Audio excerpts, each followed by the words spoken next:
there. It's Gary Parrish. Welcome back to the CBS Eye on College Basketball podcast, where we sometimes discuss camel fighting, dodo birds, and leaky black. Matt Norlander is here with me. If you're watching on YouTube, smash the like button like you're Brandon Davies. You have consent. And don't forget, while you're here, to also subscribe to the CBS Sports College Basketball YouTube channel. Let's get into it. I don't know if you've been paying attention, but a whole bunch of top 10 teams have lost over the past week. Number 1, Purdue has lost. Number 2, Houston has lost. Number 3, Kansas has lost. Number 5, Tennessee has lost. Number 6, Kentucky has lost. Number 8, Arizona has lost. Number 9, Oklahoma has lost, and number 10, Illinois has lost. 80% of the top 10 in the AP poll took a loss in the past week, but number 4, UConn did not, and number 7, North Carolina did not. Deadleg, we've talked a lot about UConn so far this season. I don't think we've spent much time on North Carolina, so let's open on North Carolina, the Tar Heels. 13-3 overall. They're now 5-0 in the ACC, alone atop the league standings. 6-game winning streak. They haven't lost since the CBS Sports Classic down in Atlanta. That was December 16th, nearly a month ago. UNC now 6th at KenPom, 7th in strength of record, 7th in the net. They were only 19th in the preseason AP poll. Here's my question for you. Is this one of those deals where we overrated North Carolina last season based on what happened the season before, and then we turn right around and underrated North Carolina this season based on what happened the season before? Based on where we are right now, that seems to be the case. We'll see if it winds up being true once we get to March, but particularly after this kind of week, and Parrish just laid it out, with so many teams in the top 10 losing. I got a Jared Burson special for you too. You might have seen it, but Jared Burson, stats guru, college hoops, he sent out word that 8 top 10 teams losing on the road this week to unranked teams marked the first time since February of '92 that top 10 teams lost at least 8 times on the road. They went 1-8 back in that week. This week, top 10 teams were 4-8 after Memphis was able to get it done. Or Memphis not a top 10 team. 3-8. Memphis did win on the road earlier on Sunday. So to your point with Carolina, Carolina and UConn were the 2 teams in the top 10 that got out of this week unscathed. And so because of that, AP poll will refresh on Monday, and UNC will likely scoot up and probably should scoot up.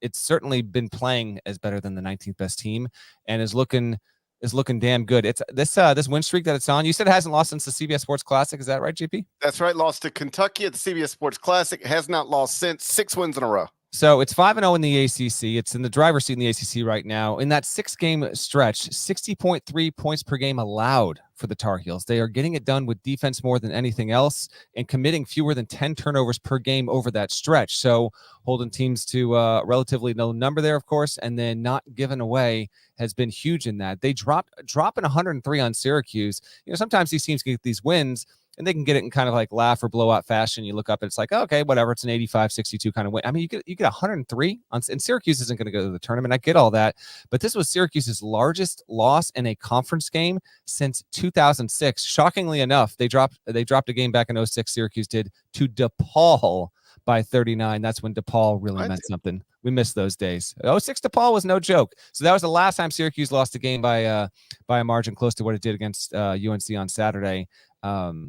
Give Carolina credit. We'll go big picture, microcosm. In the micro, they had 58 points in the paint. They basically did whatever they wanted to.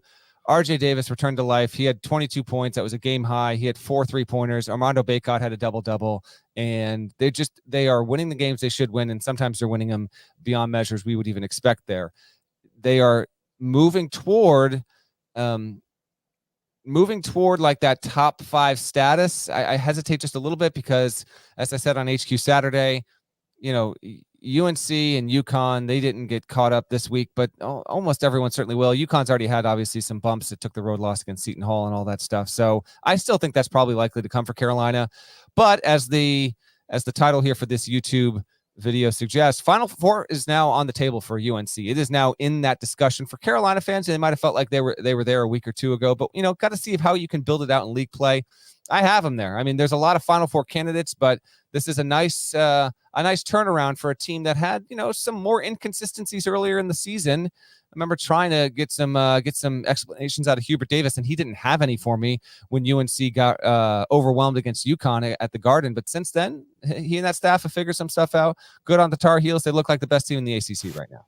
Yeah, they're 5-3 in quadrant one with 0 additional losses. There are other teams with as many quadrant one wins. Kansas also has 5. Arizona also has 5, but only Purdue has more with 6. So Carolina is in elite company when it comes to quality win. The victories, the notable ones, they beat Tennessee, beat Oklahoma, they've beaten Clemson. That right there is 3 wins over top 30 net teams. The losses are to UConn, Kentucky, Villanova. They're all away from home. So 0 losses to sub 35 net teams. It's a good resume. I moved North Carolina up to number 4 in Sunday morning's top 25 and 1. I've got Purdue 1, Connecticut 2, Kansas 3, North Carolina at 4, and Tennessee at 5. Just to contrast it with last year, 13-3 right now, 5-0 in the ACC. It's January 14th.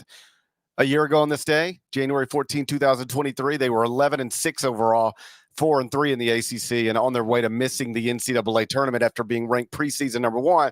So this season is going more smoothly, and a lot of it is because of RJ Davis. He's taken another jump. Career high 20.4 points per game, shooting 43.2% from the field, a career high 41% from 3 on 7.3 attempts per game. Like, from a statistical standpoint, Armando Bacot is mostly the same player. Points slightly down, but that's because attempts are slightly down. Field goal percentage slightly down.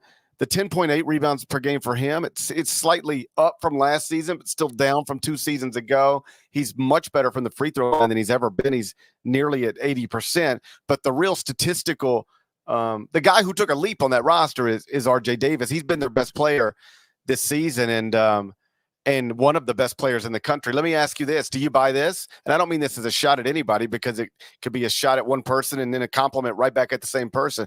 Do you think North Carolina is a top 10 team in part because it lost Caleb Love, and Arizona is a top 10 team in part because it got Caleb Love? I think there's definitely something to that. We'll get to Arizona here because it's not as rosy at the moment down there in Tucson. But yeah, I think that's part of it. I also think that RJ Davis had a little more canvas to paint on this season, and the complementary pieces like Harrison Ingram and what he has given this team it's obvious. He is a very good, well-rounded offensive player, and so his addition has almost emboldened Davis all the more. And he knows that Cormac Ryan stepped in, played well. Cadeau continues to get better. So Davis has been the team's best player. Many thought that would be Bacot. Davis was well established coming into this, but now he's building out an All-American season, and because of that, I kind of repeat here. To me, it's UNC slightly in the driver's seat in the ACC over Duke. It's just UNC. Look up and hello, here we are. It's just UNC from a metrics perspective. It is UNC and Duke in the standings right now. Carolina is the only ACC team without a loss. Meanwhile, Duke, NC State, Wake, and hello, Florida State. Yes. Now, sometimes this is subject to the schedule, but credit to Leonard Hamilton's team. All of those teams are at 4-1 in the ACC behind UNC, which is 5-0. But I think it is just as much about what UNC's roster has been able to do around RJ and losing Caleb. But I would say it's more impactful Caleb going to Arizona than UNC losing him. Yeah, but I just thought it's interesting. Like, you can't just, if it is addition by subtraction at North Carolina, then it's addition by addition at Arizona. Because both of those teams are Final Four contenders, and North Carolina looks like a better version of North Carolina the year after Caleb Love's not there, and Arizona looks like a Final Four contender. In part because Caleb Love is there. I don't think Arizona would be as good as it's been this season, if not for Caleb Love. For North Carolina, up next, it's at Louisville at home on Wednesday. Then it's Boston. So this is the week for them. Louisville and Boston College. After that, Wake Forest, Florida State, Georgia Tech. So the Tar Heels aren't going to play another ranked team until they host Duke on February 3rd. So they could keep this thing rolling for a bit. Maybe Wake gets there. I don't know. But yeah, as it stands right now. It stands, how about this? They will not play another currently ranked team until February 3rd when they host Duke. So they could, the 6-game winning streak could turn into 7, 8, 9, 10, 11 game winning streak pretty reasonably. Yeah, no, they're looking good, and what a breath of fresh air this must be for UNC fans after the up and down of last season. Teams really got it going, and as fun as Davis can be, and Ingram and Baycott is just he's a reliable guy in the paint for the most part. It is the defense. They are tapping into something here where their defense is stepping up in a big way, and this is a big jump because the first 2 seasons under Hubert Davis were not like this defensively at all, and something has changed here. We'll see if they can keep it up. Top of the ACC. If you looked at the Big 12 lately, the standings are wild. Undeniably best league in the country. Standings goofy through 3 games for everybody. We'll get into that next, but first, a word from our partners. On the next NFL Monday QB, with the regular season in the rear view, it's time to turn the page to Super Wildcard Weekend. A playoff slate jam-packed with playoff drama. See who has what it takes to make it to the divisional round on CBS Sports Network. We are 3 games into the Big 12 schedule, and the standings are all over the place. Right now, tied for first, Baylor and Texas Tech are both 3-0 in the league. Scott Drew, Grant McCaslin, the Baylor coaching tree is strong. Tied for third, we have 4 teams: Iowa State, Kansas, Kansas State, and TCU, all with 2-1 records. And then we've got a slew of teams tied for 7th with 1-2 records: BYU, Houston, Oklahoma, Cincinnati, Texas, UCF, West Virginia. Down there at the bottom all by itself, Oklahoma State Cowboys at 0-3. Houston, right now, dead leg, is ranked number 1 at KenPom, tied for 7th in the Big 12. What do you make of what we're looking at right now? Well, on some level, this can't be surprising, right? Because it's the toughest league, and you're having teams take road losses across the country, ranked or unranked. Trivia time. Okay, come on, let's go. You get it here. Uh-huh. There were only 3 ranked teams that played on the road in the past 7 days and did not lose. Can you name the 3 teams? Memphis. 4 teams. 4 teams. Memphis is the 4th. I did this trivia time last night, and then I have update Memphis, so it's 4. So Memphis is one of them, yes. Illinois? No. I don't think so. Wow, should have been. Yeah. Wisconsin? Wisconsin's one, yes. Let me look at ranked teams. North Carolina. North Carolina is one of them, yes. And there's one more. One more. And Illinois didn't play on the road. You made me fact check. Illinois did not play on the road this week, so they don't apply to the question. Well, they could have. They played at home and they lost to Maryland, so we'll get there. Oh, yeah. Yeah, I forgot. That's my bad. Memphis, Wisconsin. Yeah. Did you give me any other teams? I'm about to give you another team. The other team is clearly Iowa State. Don't believe it had a road game. The other 2 teams are UConn and Duke. So only 4 teams ranked played on the road this week and did not take a loss. Memphis, Wisconsin, UConn, Duke. Anyone in the Big 12, stand up if it applies to you. It doesn't. So that just speaks to the strength of the league overall. Guess we'll open on the Kansas game here because it was a top 10 matchup, ranked on rank. Kansas has won 24 in a row against Oklahoma in Fog Allen Fieldhouse. The Sooners have not won in that building since 1993. And the thing about it is that Kansas won this game despite having its worst 3-point night of the season, only made 3 out of 15 3-pointers, but it only had 2 turnovers. Another big game from Hunter Dickinson. And in terms of the Big 12 and what we're going to wait and see on here, Oklahoma is 1-9 on the road in its past 10 games. Just keep an eye on that because in theory, Oklahoma, I guess, could split and go undefeated at home and not win a game on the road. And would that be enough to get it into the tournament? I actually probably think that it would.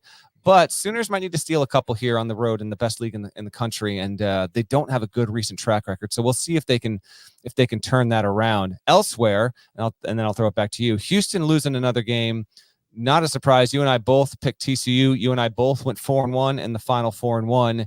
And for Houston now to drop 2 road games, they're understandable because it's Iowa State and it's TCU.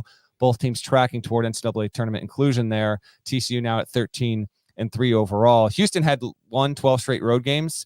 That is now done. The longest streak in America for road games is VCU at 10 among high majors. It's the team we just talked about. UNC is the longest road streak among high majors in the country with 5 straight road wins. No real shame here from Houston as far as I'm concerned. TCU was was roaring and ready. It's responded well from that Kansas loss a week ago to beat Oklahoma and Houston. And Emmanuel Miller, a little bit unsung. I mean, certainly, I guess, a well-known player. I mean, he's been doing his thing for a while, averaging 17.6 boards and is a 50% shooter. He came up big late in that game, and that was a big win for TCU. How we break down the hierarchy of this league, GP, I guess is this where it gets interesting, because you look at the standings, Baylor and Texas Tech, you actually take a scratch. Congrats to Grant McCaslin for doing what he's been able to do. 14-2, getting a home win over K-State. We'll see. Like, it's Texas Tech has a road win against Texas, which lost at West Virginia, by the way. You take a look at Texas. How about this for a weird one? Ranked, it's going to drop out Monday, but it's the rare case here where a team is ranked middle of January, right, GP? Second week of January, however you want to define it.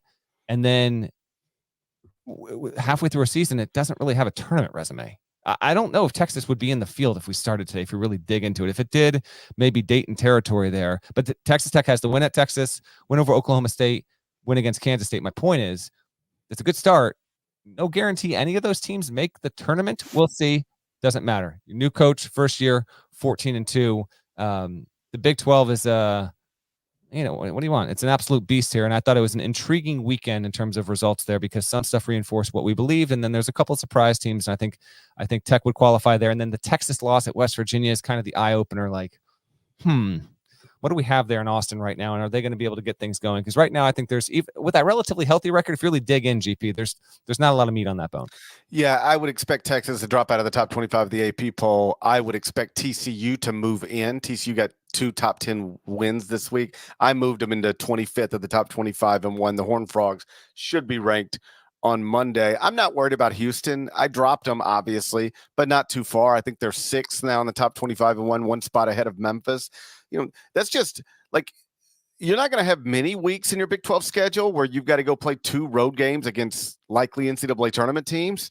But when you do, I don't care if you're Kansas, Houston, Baylor, Oklahoma, Texas Tech, it does not matter.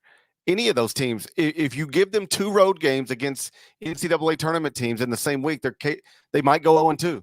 Like, you could go 0-2 in that stretch and still be a legitimate Final Four contender. And that's all I think that happened to Houston. You'd rather split them or win them both, but a lot of people would go 0-2 in the stretch that Houston just played. For what it's worth, KenPom still projects Houston to win the league with a 13-5 record. Got Baylor at second, 12-6, then a 3-way tie for third, Texas Tech, Iowa State, BYU, 11-7. And then Kansas, TCU, Oklahoma at 10-8. That means KenPom's currently projecting Kansas to finish tied for 6th in the Big 12 with a 10-8 league record. No. That's disrespectful. How about that? Yeah. Well, hard to envision, right? As good as the league is, hard to envision that actually wind up being the case. But that's the projection there. Houston is still number 1 in every mainstream predictive metric across the board, net included. And it's good to have that balance, because the results should matter, and they do. But predictive still in on Houston. Now, the gap is definitely narrowed here. You got Houston, then you got your likes of Purdue, Auburn's up there. Carolina's climbing. Arizona is still in that conversation, even with its recent loss there. Big 12's a whole lot of fun, but I think the most meaningful result of the weekend, I almost think it was Kansas, because Kansas, and the game was on ESPN Plus, so maybe some of our audience wasn't able to watch it. It was a 78-66 win, and as I said before, like, Dickinson did his thing. DeJuan Harris played extremely well, and Furphy wound up starting, by the way. Elmar Jackson, who we had talked about, wound up coming off the bench. They both played like 18, 19 minutes apiece there, but they got it done, and it's a tough ask for Oklahoma to go in that building with Kansas coming off the loss against UCF. But just to kind of course correct a little bit here and get the win, 14-2 overall, 2-1 in the league. It's not a surprise. I don't know. I was curious to see what kind of Kansas team we were going to get. And to me, I watched the game. Oklahoma gave it a good go, but as it went down the stretch, it seemed to be in the most command. I would put the most stock in that. If you want to say Texas Tech, I get it. That team has not lost since November, and they get the home win there. So now they're establishing, maybe they're going to be the one that pops out of it. It might well be the case. I don't know. We wait and see on that. Someone in the chat, I will mention this team that we didn't bring up yet. Someone mentioned Cincinnati. They're 1-2, and they could be 3-0. That is true. They have the road win against BYU. They shouldn't have lost the game to Texas. And then they went down there and they played a hell of a good game on Saturday night against Baylor. The Bears wound up winning 62-59. Just get used to it, man. The Big 12 is the best television in the sport because every freaking night, man, there's at least one got to see it game. And as the case on Saturday, we had like 4 or 5 of those bad boys. So we've talked North Carolina. We've talked to Big 12. Norlander is going to let us know what else we need to know from the weekend next. But first, one more word from our partners. It's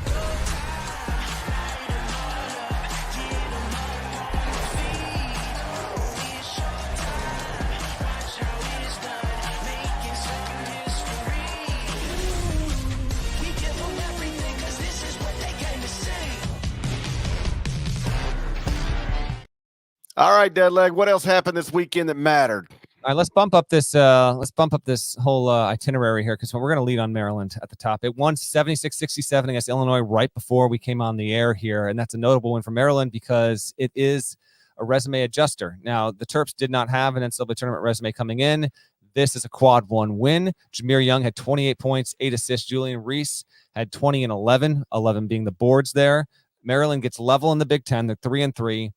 They have had the Illini's number. They've won like 10 out of the past 12 or 13 games against the Fighting Illini. So whatever it is about these two schools, Maryland has come out on top, and that trend certainly continued on Saturday. And as a result of that, Parrish, Wisconsin now has a 2-game lead in the Big Ten. So Bucky has not had a 5-0 start as it has now in 16 seasons until now. But by nature of this Maryland upset against Illinois, it has given, because remember, Purdue, which still rates as the best team in the conference comfortably, it has the roadie L's against Northwestern and Nebraska. So yes, it's sitting there. Purdue, Indiana, Illinois, Northwestern, and Minnesota all have 2 losses. Meanwhile, Wisconsin, which has only lost once since November 14th, and it was that game it got absolutely destroyed against Arizona back in the second week of December. Wisconsin at 13-3, 5-0 overall, has some real comfortability in the Big Ten. Any thoughts on Bucky or what happened right before we jumped on the air here with Maryland getting that win? Well, listen, I just wrote it a few days ago. It feels like how Illinois had held it together pretty well, in the absence of Terrence Shannon. But eventually, that is the type of thing that catches up to you, right? And I always assumed they would start falling back to the pack a little bit, and maybe this is the first real sign of that. As for Wisconsin, somebody tweeted me middle of last week just noting that, every time the AP poll comes out, somebody's like, you got to bring back the poll attacks. I almost want to, I'm like that Nick Saban meme, right? Like, I'm not gonna do it. So quit asking. I'm asking. Yeah. Yeah, right. I'm almost asking. So quit asking. But the question was simple. Like, hey, there are 3 AP voters who left Wisconsin completely off their ballot. Can that be justified? They were actually like maybe requesting more of a just insight as opposed to an actual poll attack. And I looked at it and I was like, no, it can't be justified. Like, I don't remember where they were then, but like, it just updated. It's just a better version of where they were, but like they were already in a good place. They're now 4-3 in quadrant 1, 4-0 in quadrant 2, 8-3 in the first 2 quadrants with 0 additional losses. And again, all the losses falling in quadrant 1. Got 6 wins over top 50 KenPom teams. Like that's a strong resume. I've got Wisconsin in the top 10 of the top 25 and 1. Let me make sure I've got it exactly right where I have them. I've got them up to 8th in the top 25 and 1. I still think Purdue is going to win the Big Ten, probably by multiple games, but maybe not. Maybe Wisconsin can be a worthy challenger to the Boilermakers. They have, by nature, I think they've, in getting the win over the weekend and continuing to build out their resume, I think Wisconsin has opened up the possibility here. We'll see if they can continue with this of making an interesting situation. Now, they beat Northwestern. Northwestern's a solid team, but it wasn't a road game there. Wisconsin has road wins against Michigan State and Ohio State in the league. Its next game is Tuesday at Penn State. Then it's home against Indiana. Then it's at Minnesota. So, and then after that, it's got the return home game against Michigan State. We'll see. It's looking pretty decent for Wisconsin right now. I will still lean Purdue, but at least it's intriguing. Let's get to the most exciting game on Saturday. Texas A&M won against Kentucky in overtime. Certainly a thrilling game, a game that arguably shouldn't even gotten to overtime. because it seemed that there was something of a phantom foul called against A&M on Reed Shepherd, who flashed a little bit of a grin before stepping to the line and coolly sinking 2 foul shots to get it to the bonus session. A&M wins 97-92. It's the second resume win. Maybe I take that back. It's probably the third resume win for A&M this season. Get the one against Kentucky. They already had one against Iowa State. They won against Ohio State. That's probably going to be probably worth something down the way. They also have a road one against SMU. They had been up and down all season. It was the only time, by the way, A&M had won against Kentucky when Kentucky was in the top 10 ever. So a little bit of program history there. And it was A&M's first ranked win of the season, getting a victory over a team that was ranked at the time. GP, Kentucky's 6-game win streak is over. Thoughts on the game, thoughts on Wade Taylor and Tyrese Radford, like doing what I thought they would do more often than not. And they are such a good duo, but Taylor had 31, Radford had 28. They were outstanding, but yeah, any thoughts, takeaways on what it was a fun game. I was going to say I'm glad A&M won. I don't mean it like that. I don't get twisted a million different directions. I don't mean I'm glad A&M won. I'm just like, I would hate to see a team lose after there was such questionable calls late in a game that they seemingly had under control. I think the right team won. I guess that's what I'm saying. For Kentucky, I dropped them down to 15th in the top 25 and 1. UK fans seem very offended by this. Well, where were they prior? You remember? Were they like, are we talking like a 6 to 15 drop or something like that? It was like maybe an 8 to 15 drop, something like that, perhaps. But it's, like I've explained a million times, and I can explain it another million times and it will not matter. But I don't get caught up on how far somebody dropped. I just look at your body of work and go, okay, where does this belong today? And when you start looking at Kentucky, there's not much there. Like right, bring it up because I haven't. Let me look here. Let me lay it out. Unless you want to lay it out, because I'm looking. I mean, I've got it. I mean, first off, just some basic numbers. They're 26th in strength of record. They're 18th in the net, 18th at Ken Pom, 23rd at Torvik. All right. So I've got them 15th. Okay. All the computers got them lower than I got them. A good nugget. Okay. They're 2-2 in quadrant 1, only 1-0 in quadrant 2. So they're just 3-2 in the first 2 quadrants, with a quadrant 3 loss to Wilmington at home. They've got a big and great win over North Carolina on a neutral, but their second best win is over Florida. So both these things can be true. If you ask me right now to name 10 teams I think can win a national championship, I'll tell you that Kentucky is one of those 10. I got them in there for sure. But if you tell me right now to name me the 10 best bodies of work or resumes in the country, Kentucky's not sniffing that right now. The resume does not match the potential. All right, so this is an interesting situation with Kentucky, because I didn't realize they were, relatively speaking, that low in the metrics across the board. They're not registering as a top 15 team. They're absolutely one of the 10 most entertaining teams to watch, and their ceiling, frankly, seems to be top 5-ish. But body work isn't there right now, and the predictives aren't as in on them. But yeah, I put them in the top 10 most likely. But that's interesting though. The Florida win GP mentioned, that is a road win, so it carries good weight. The Wilmington win, that's a seed line loss. There's no doubt about it. So yeah, interesting. I think that Kentucky will wind up. It's interesting how Kentucky and Kansas are kind of in the same boat there, right? Blue blood programs that just aren't registering as high as you might think they were, despite relatively healthy records. Kentucky's 12-3 right now. Losses to Kansas, just a number 3 to A&M, and then there's the Wilmington one sandwiched in there. So keep that in mind. The next 2 UK games are Mississippi State, and that's at Rupp, and then Georgia at Rupp before playing at South Carolina. At Arkansas, we'll certainly have reason to talk about UK before we get out of January there. I will note Antonio Reeves, he had 5 3-pointers against A&M and also played pretty well. Go to the other side of the country, another blue blood level kind of program, Arizona losing to Washington State. Now, it's not a surprise. On the show on Friday, gave you at least a little heads up to keep an eye on it. 73-70. Arizona is now 12-4 overall. It's 3-2 in the blah Pac-12, and yet Arizona is a team, in part because of how it's been able to blow out so many squads, that predictors are still in on here. Meanwhile, Washington State, not exactly a tournament resume yet, but it did jump from 65 to 51 in the net overnight. So good job there. Where do you have Arizona now? And a quick aside conversation that I at least wanted to place at your doorstep here. Zona is 12-4, but here's how it's gone since mid-December. Loss, win, loss, win, loss, win, win, loss. Do we think that Tommy Lloyd will get Arizona back on track to this level, Parrish, where we're going to have either like a minimum, call it a 7-game win streak, or if shy of that, winning 10 out of 11, even if they can't put, do you think that Arizona still will have this in them given the conference that it plays in? Because I'm now hesitating on that, and I probably would have said otherwise prior to the game on Saturday. I do believe in Arizona. I do think they'll go on some winning streak of note. I don't know if it'll be 5 games or 8 games, but they'll do one of those. I think they'll win the league. I still think they'll win the league by multiple games, but they aren't, after starting 8-0, just 4-4 in their past 8, with 3 of those losses coming to currently unranked teams.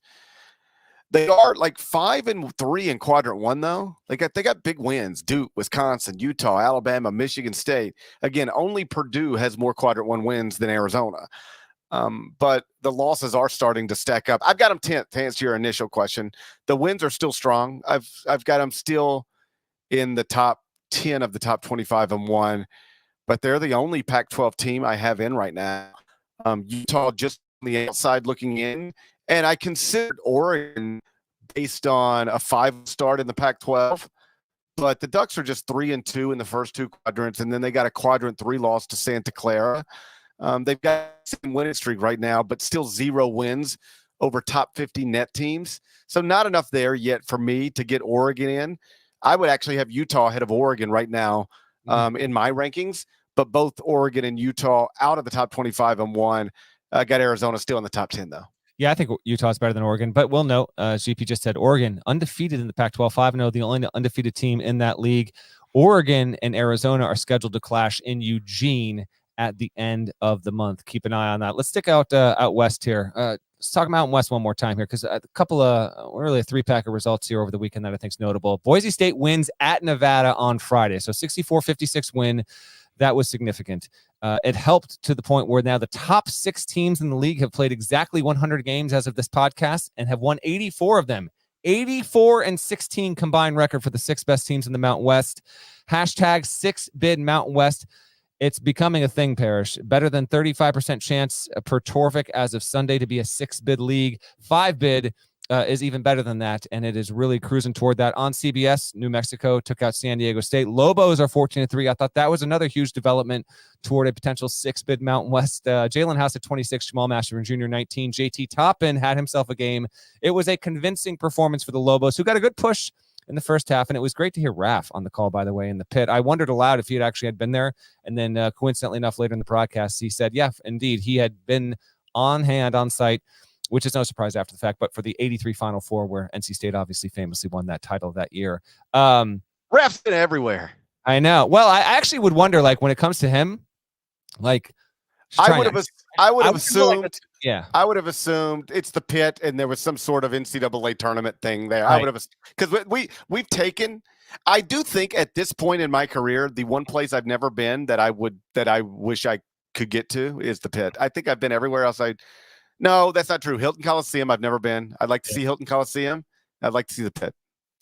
I answered this in a court report, and the answer was Bud Walton. I got there this season. The pit's up there. I don't know what my number 1 would be, but Pitt would be top 3. I've never been to Illinois. I want to get there. I've been to Illinois. As an aside, I just wonder, I do wonder, what are the 2 or 3 most notable arenas, if they even exist, that Raftery has never gone to? And if they're not notable, what high major, has he ever gone to? Can't figure that Raph's ever been at Oregon State, that kind of stuff. Just generally, I might hunt him down and ask him. Anyway, the win snapped a 7-game. The win for New Mexico snapped San Diego State 7-game win streak, and one of the keys in that game was Jaden Ledee, who was averaging. He went into the game averaging 22. He was held to 15 points, had 4 turnovers, and just a good job by New Mexico overall. And then the third part of this is Utah State winning at UNLV. So I don't know if you saw it, Parrish, or not, but it was outrageous. So Utah State was trailing most of the game, was down by as many as 13 in the second half at Vegas, down 4 with less than 10 seconds to go. Darius Brown for Utah State He makes a 3-pointer, and they're down by. So when the ball leaves his hand, Utah State is down 4 on the road at UNLV. The 3 goes in. As that's happening, one of the great names in the sport, Great Osabor for Utah State, winds up getting an off-ball foul. So he is the victim to a little bit of a shove, a 50-50 call maybe, to be honest. But he is fouled. It's a separate incident to the shot itself. So the 3 counts. Osabor goes to the line. He makes both of them. So Utah State, and I don't want to say we never see this, but it's just rare. It's like it feels like a once-a-season thing at best. Down 4, has a 5-point play, and then UNLV still had time to take it back, but missed the shot at the buzzer, what would have been the game winner there. Osabor had 24 and 14.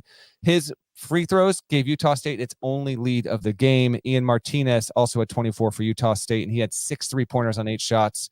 Or really a hell of an escape. Like Utah State's tournament resume would have been mildly dinked, but even more so, Parrish.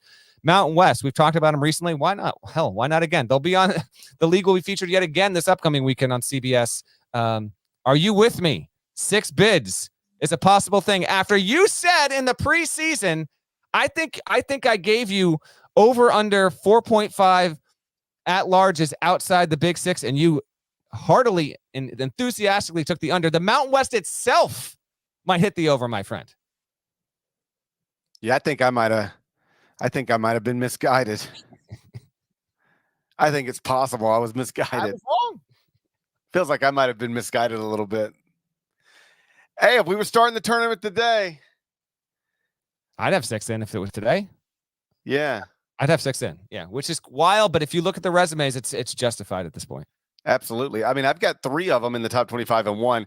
Got Utah State all the way up at 14th. Hey, here's a little thing to keep an eye on out there, you little poll watchers. Keep an eye on this tomorrow.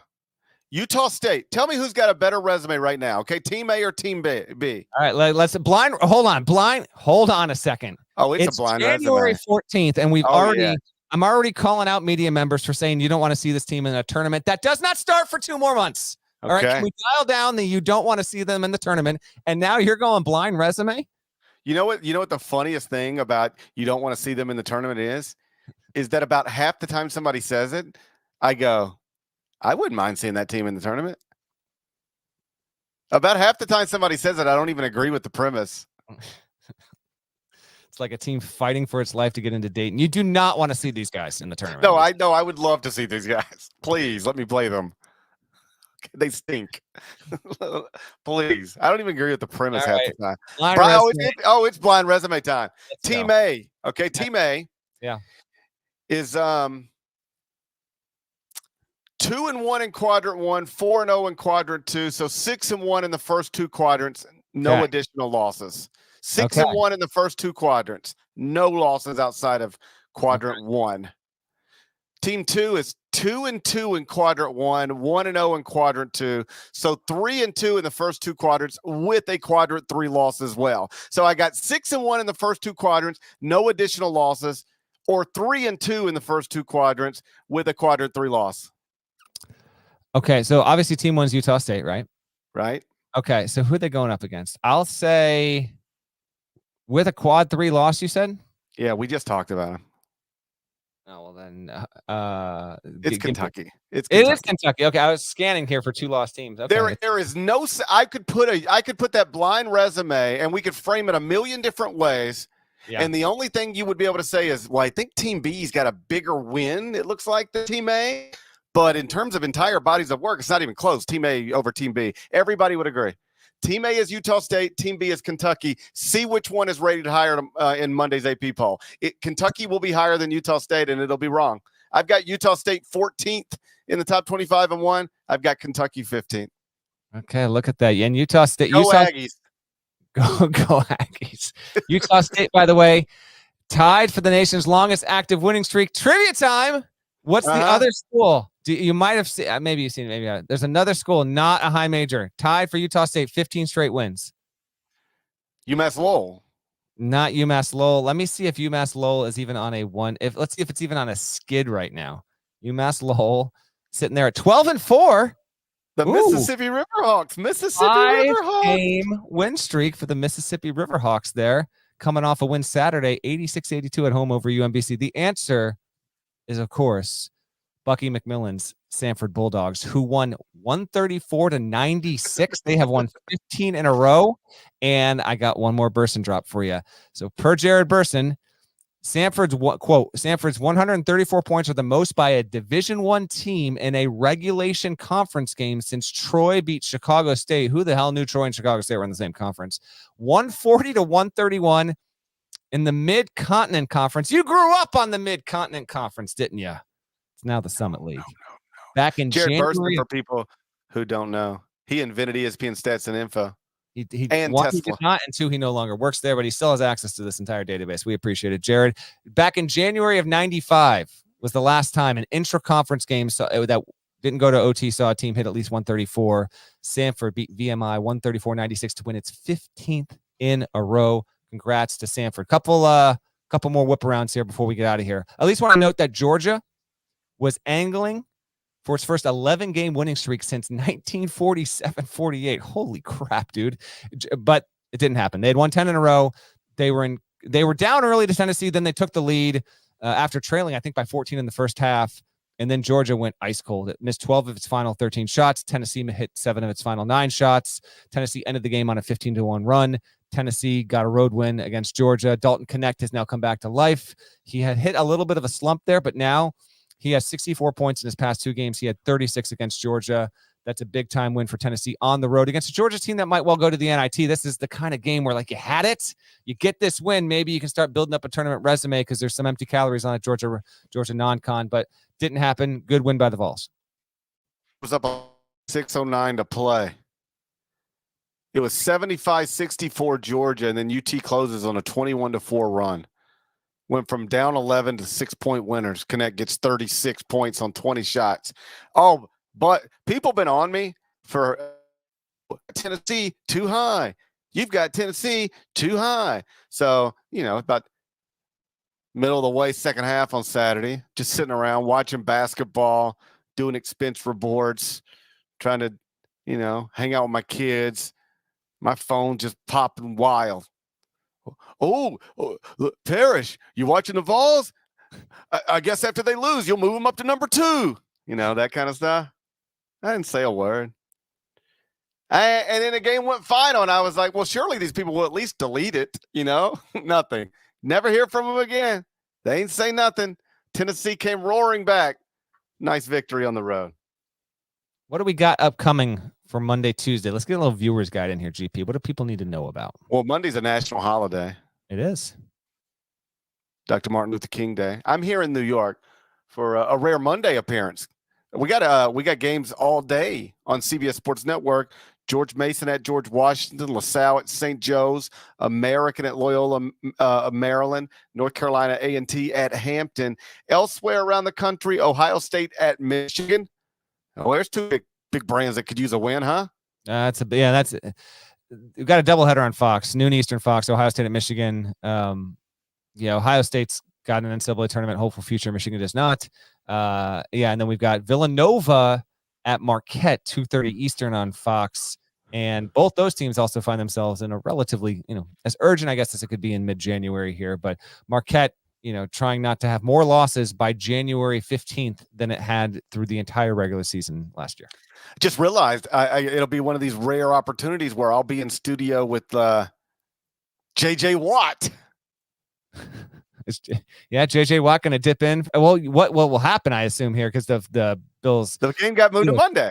Right. And apparently, although our own Jonathan Jones said earlier on Sunday, while the plan is to play this game Monday, I guess it's not out of the question that maybe it even gets bumped even later.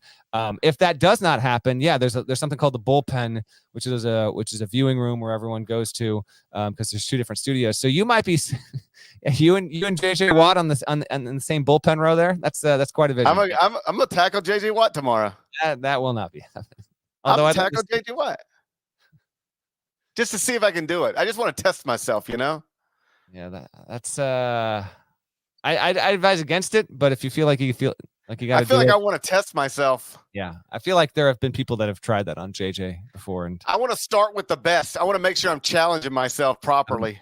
I don't know if they've lived to tell the tale. So as long as it just don't make it an HR violation, that's all I'm asking for you, bud. All right. Yeah, no, I'm not going to say anything inappropriate. I'm just going to tackle him. Yeah, I know, but is that not an HR violation? Just a blind No, side? no. I think today in corporate America, you can tackle people. You just can't say anything. Okay, fair enough. I think that's where we're at now. It's okay. You can tackle people now, but buddy, you better not call them something. Okay.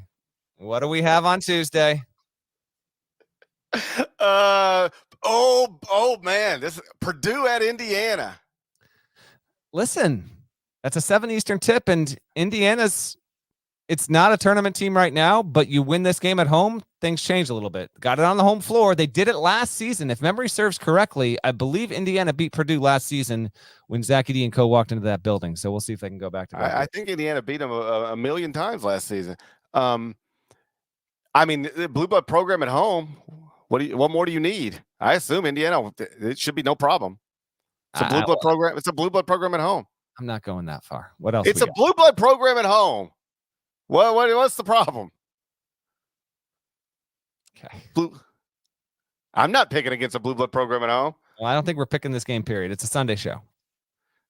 I know, but I'm just saying, just so you know going forward, I'll never pick against a Blue Blood program at home. I do not. You think I got idiot tattooed across my forehead?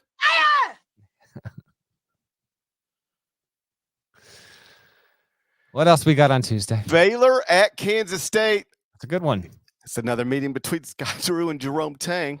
Yeah. First of all, I got my doc up, so I'm not looking at the video. It sounded like you're about to choke up at the idea of these guys reuniting to coach. I was. No, we've just reached the point in the season where sometimes when I'm talking, I just lose my breath.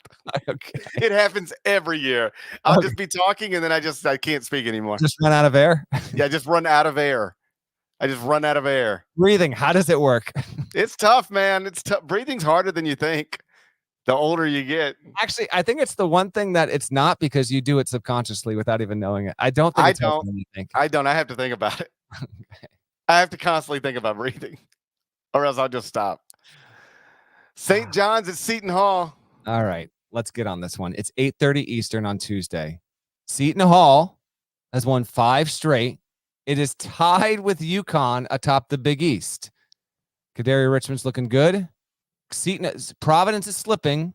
Seton Hall is now rising and has effectively replaced Providence in that NCAA tournament conversation there. 13 blocks against Butler, the most by any opponent against BU this season. Good win for Seton Hall. It's been actually it's had a relatively good success against that program over the years. So we've got St. John's playing at Seton Hall, and St. John's went on the road over the weekend, played against Creighton. It was a really good game, almost got the win, but wasn't able to pull it out. So now St. John's is 1 game behind in the Big East. I believe Nada has the video here. This got shared a bit. If you didn't hear it, or even if you did, you want to hear it again, Pitino has been exceptionally good with the media since getting the St. John's job. Very quotable. We've highlighted him on the show. And I don't fully understand the setup of the question, but I think I can understand why this kind of got asked, because it's a tough game on the road against a tournament opponent, and Pitino knows it's been a building job. So maybe the reporters kind of asked, hey, what can you learn? Or are you satisfied with the effort? Nada, why don't you cue up what Pitino says here? And by the way, this is an earmuffs situation for any kiddos with you. So hit that fast forward maybe a couple times. This is an earmuffs situation. Go ahead, Nada.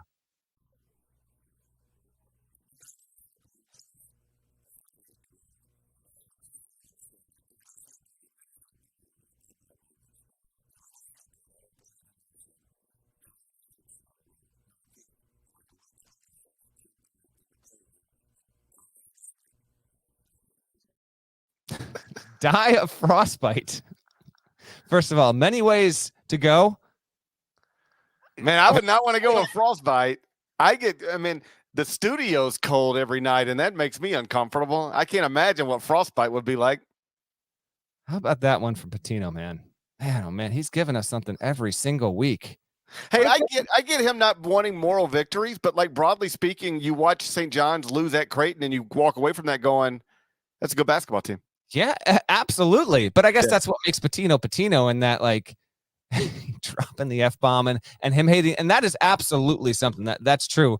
There's a clip from when he was coaching over in Greece that I came across a few weeks ago that I just watched, and knowing where he is now and where he was then in his life and his career, it's just so interesting to watch after the fact because he is in it, man. It's a video clip from him in the huddle, just going after his team and chewing their asses out. And same guy he's always been, but yeah, if you thought that because Pitino got back into the limelight, back at the power conference level, has St. John's doing decently well, and that there might be a certain level of contentness with his life, there might be, like, broadly speaking, but the guy, I guess, just can't stand losing. He also had, let me share this too. We don't have the video of this, but I'm gonna read this because this whatever is going on, and I don't fully understand it. And part of me almost wonders if, like, Hurley and Pitino are in on the bit, but this developing alpha dog rivalry that is happening here is wild. So this is Zach Braziller, who does a great job covering St. John's and has for a long time for the New York Post. Here's Pitino after the loss. Quote, "I don't yell at officials during the game. This is going to sound absolutely berserk. I think it's a form of cheating when you're trying to get calls on every play and cursing at the referees, inciting the crowd. I don't believe in that," end quote. Okay, listen. Welcome any and all Pitino content, but the man has the capacity to just say things that are utterly either not based in reality or just completely tossing aside things that he has done himself. And this is the latest example of it. And the fact that he thinks going after the officials is a form of cheating. You're going to tell me that I can't pull up, Parrish, 1,000 instances of Pitino chewing out a ref? I will say this: one of my favorite memories of being a Memphis beat writer involved this kind of stuff. I've told this story before. I'll try to give the quick version, but it's like Memphis against Louisville is coming up this week, and we're on the Conference USA, media call on Monday afternoon or whatever day it was, and it's like John, and the way that would work is, they would introduce him and join us now is Memphis coach John Calipari. Coach Calipari, thanks for joining us. Push *9 if you have a question. Coach Calipari, your opening comments. And Louisville's like ranked in the top 10 or something. Somebody can fact check all this, but Louisville's good. Memphis is a little shaky, and it's Memphis at Louisville, I think in Freedom Hall, but maybe Yum Center. But I think it was so far back it was Freedom Hall. So it's like opening comments. John comes on and goes, "Well, listen, Louisville's obviously great. The thing that's going to give us a chance, though, is we've got a Final Four crew on the game. I mean, the refs that have been assigned to this game, it's like it might as well be a Final Four game." And so I now know I know at least we've got a shot, right? They're not going to let them grab them. They're not going to let them grab us and hold us and grab us and hold us and grab us and hold us, because like that's what they do. And when they get away with that, you got no shot. And so I'm just glad we have a Final Four crew on this game, because I know, like, opening whistle, as soon as we get going, when they grab us, they're going to blow the whistle, and they're just not going to let them play that way. And as long as they don't let them play that way, we've got a shot. All right. Fast forward, game starts. And it's foul. I mean, they call like immediately a bunch of fouls on Louisville. Like there's multiple players in foul trouble. Pitino is furious. And after the game, Pitino said, it might have been even before the game, but certainly at some point, Pitino said, that is I'm paraphrasing, I don't remember the exact words, but it's like, that is the most classless thing I've ever seen. He was working the refs on a media conference call earlier in the week. And it's like that John Calipari, you just pull the little string in his back and see what words will come out. And it was like a thing, but he was furious at John for working the refs even before the game even started. It's good stuff right there, man. And Pitino, Hurley, I don't even know how real this is, but it can never be Pitino Calipari, because that at its apex was true, just hate fuel. But this is a great thing for college basketball and for the Big East.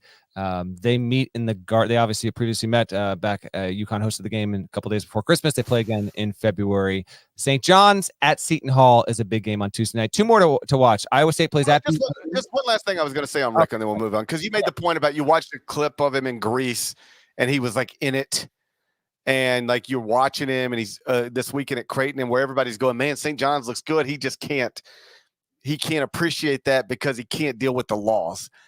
One of the things I've learned about Rick over the years that I wouldn't have assumed about him, but once you spend time talking to him and being around him a little bit, one of the things I learned about Rick is he is super rich and super famous because he is in a profession where if you're great at it, you will be super rich and super famous.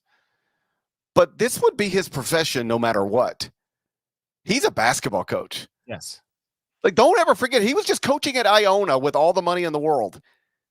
He doesn't need to work. He can't stand not being in the gym. I talked to him one time in that brief time where he was actually out, and he was like, I'm just bored out of my mind. He said, people think I miss like the games and putting on the suits and being on TV. He's like, I miss the individual workouts. I miss the practices. He is a super famous, super wealthy basketball coach. But if basketball coaches made $80,000 a year, I think he would still be a basketball coach making $80,000 a year. He loves coaching, and that's why he's still able to do it at an extremely high level this deep into his career. Yeah, Pitino, just keep. Yeah, that's great. That's a great point there, Parrish. And as long as he can keep giving us weekly quotes, that would be incredible. I mean, he names dropped Trilly Donovan on a conference. Just incredible stuff there. 2 more to get you out on Tuesday. Iowa State at BYU, 9 Eastern, and then Utah State at New Mexico, 10:30 Eastern on Tuesday. A couple really good games there, and the latest in the Mountain West. Before we get out of here, okay, you got any other thoughts on college hoops from the weekend? Or are you done? I think I'm done. Okay, because we gotta address something here. Nada, can you just play the video, and then I'm gonna ask Parrish the questions here. Just play the video because we gotta. Something's fishy. Well, he's right here, ladies and gentlemen. Gary Parrish and Bennett Doyle from Grind City Media's Gary Parrish Show. And tonight, they're going head-to-head with Ralph and Austin in Gary Parrish's Trivia Challenge. All right, the rules are simple. I'm going to ask some questions. The first to raise their paddle and answer 3 correct questions is going to be the winner. Are you guys ready? Question number 1. Who was the head coach of the 1987 NCAA men's basketball champions? Gary? That would be the Hall of Fame legend, also controversial, late great Bobby Knight. That is correct. It's 1-0. All right, next. How many times has a 15 seed beat a 2 seed in the NCAA tournament? Gary? If you count last season, that's going to take us up to 11 because Princeton as a 15 seed upset Arizona. That is correct. It's 2-0. You guys need to get on the work here. All right. Next question. Jacob Gilliard holds the all-time NCAA steals record. How many steals did he record? Gary? So he played 5 years of college. And he had a career-high 108 in that 5th year, so it's 466, I believe. 466 is correct. That was the biggest load of crap I've ever heard. Okay. What is going on? Okay, before you're even talking here, I see this video late last night, right when I'm about ready to turn in. Thankfully, it was Trivia Challenge because I swear to you, if I heard Trivia Time, I wasn't even letting you on the pod today. So thank you. If that was your call, you know I wouldn't have been okay with it if it was Trivia Time. So it was Trivia Challenge. Explain yourself. There ain't no way in hell that you knew the answers to those. So what is the purpose of this? Well, the first thing you got to remember is that Jacob Gilliard played 5 years of college basketball, so the numbers are going to be abnormally high. Yeah. Then you got to remember that he had 108 in that last year or whatever it was. It got us to. I'm just smart. Sometimes I'm smarter than people. Sometimes I'm smarter than people realize. Okay, then here, Trivia Time. Okay. All right. Who was the head coach of the team that won it all in 1988? I mean, Larry Brown. Larry Brown. There we go. That was the easy one. Okay. Who was the first 15 seed to win an NCAA? You know every single one? You know how many times it's happened? Yeah. What was the team? What was the year? Who was the loser? Give it to me. Well, I know Missouri got caught that one time. That was about the 7th time that had happened. I need the first time a 15 ever beat a 2, Mr. Trivia Challenge. Yeah, that was UMass Lowell. I was wrong. Richmond, 91. Who'd they beat? Yeah, they beat I was wrong. Syracuse. That's right. That's Syracuse. what I thought. One more. You had all the numbers on Jacob Gilliard. I'm not even going to ask you for the numbers. I'm just going to say the other side on the defense. Who's the all-time blocks leader in men's D1 history? He's got a weird name. I mean, it took you 6 seconds to give me the Gilliard stuff. I figured this can't take long. It's a big fella. It is a big fella. That's right. Right. So it's a big fella. It's a mid-major big fella. No, Jarvis Varnado, Mississippi State, 2006. Oh man, I know Jarvis Varnado. Shouts to Derek in the chat. He got it there. Okay, explain yourself. What the hell was this? It was rigged. Why was it even rigged to begin with? And what were you doing? What were you doing there? I don't know. I was just asked, can you be there on the 13th? We're going to do Grizzlies social media night. I said, sure. And so I took my little guy, and then at halftime we played Simon Says. You ever seen this guy Steve that plays Simon Says? He pulls people out of the crowd. Yeah, if you've been to a college, probably maybe even a college sporting event, maybe an NBA event. This has been a thing for at least, I want to say, a decade. Brings a whole bunch. Go continue up, but I've seen it a couple times. Yeah. Okay, so last night trivia happens. Second time out, first quarter, right? So the rest of the night, I'm walking around FedEx Forum with my little guy, and I've got this yellow hoodie on, so it stands out. And people are like, "Hey, GP, that was amazing!" People are very impressed at my trivia.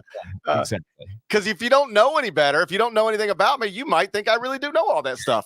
So, massive fraud on an unsuspecting populace. So then we go, we play Simon Says, and I get put out pretty quickly. All right, and that was that. This morning I get on my flight, all right, and I'm half asleep. You know, it's an early flight, and I barely slept. And I just get on my flight, AirPods. I sit down, and I'm in my seat, and I'm looking. You know, I got a hat on, and I'm not paying attention to anything. These two guys are walking. The plane's boarding. These two guys are boarding. I swear to God, this is true. These two guys are boarding, and one of them goes. I can hear him say to his buddy. He goes, "Hey, that's the guy from last night. The guy that played Simon Says." And I looked up and I went, "Hey, what's up, guys?" And it was Jacob Gilliard. Steve from Simon Says was sitting right behind me. They weren't even talking about me. They didn't know who I was. Oh, that's epic. Oh, that's beautiful. They're not even talking about you. No. Oh, it's amazing. The Simon Says guy was seated directly behind me, and they just walked right past me. They didn't care about me at all. There's one other time that happened. I was at youth baseball, like my little guy's baseball games, and it's not abnormal for somebody to come over and say, "Hey, GP, I like the show," stuff like that. Whatever. It's not that does happen sometimes. So this guy, I'm walking around, and I've got a shirt on it. It's like a blue shirt. It says Dunder Mifflin on it. It's a simple shirt, right? So I'm just walking around the baseball park, and the guy looks at me and he goes, "Oh man, that's my favorite show." And I said, "Hey, what's up?" And he goes, "My favorite show, man. Show is so funny. Every time, man, so funny." I swear to God, I said, "Oh man, I appreciate that. I'm Gary. What's your name?" He goes, "I'm Jimmy." I said, "It's nice to meet you, Jimmy." He goes, "Man, I love The Office."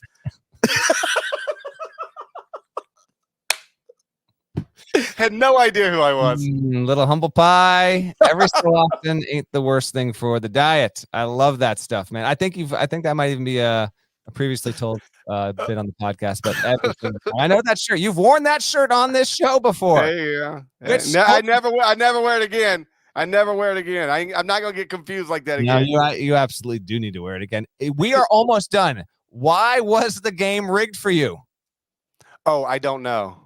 I really didn't ask. I didn't really know what we were doing. I was asked if I could be there, and they said it's going to be trivia. I honestly thought I was going to be asking the questions. I thought I was going to be hosting a trivia thing. And so then they were like, "Well, do you want the answers then?" And I was like, "Well, yeah, I don't want to look stupid in front of 14,000 people. So sure."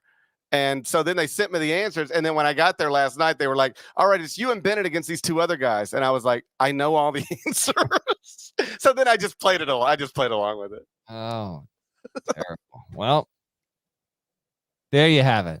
That's a show. Shouts to Devin Downey. Shouts to Chester, South Carolina. Shouts to Terry MF and Teagle, legend. Shouts to Huck and Larnell. Thank you guys once again for listening and watching the Ion College Basketball Podcast. If you're not subscribed, please go subscribe. Anywhere you subscribe to podcasts, including Apple and Spotify, there's more of us than there are of them. That needs to be reflected in the comments.